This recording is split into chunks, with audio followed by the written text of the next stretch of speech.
mana hozirgi kunda ijtimoiy tarmoqlarda juda ham ko'plab muhokamalarga sababchi bo'ldingiz. Men hozir kelgancha 1-2-3 kishidan so'rayapman. Bir magazinchidan so'rayapman-da, mana shu akani taniysizmi, xayrli akani deyapman. Yo'q, tanimayman, lekin kechadan beri 100 kishi so'rab keldi deydi-da.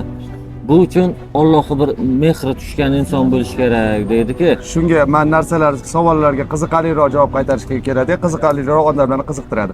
Bitta bola keldida bir haftacha oldin. Sizni so'rayapman deydi.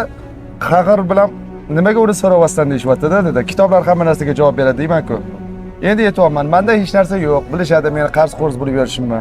Ularda pul bor. Demak, ularni so'ramayapti-yu, meni so'rashyapti. Yana Hoji Nasriddin 41 parchasini o'qidim-da, ozgina varolar yetirgandi. Shu kitob savolga javob qaytaradi.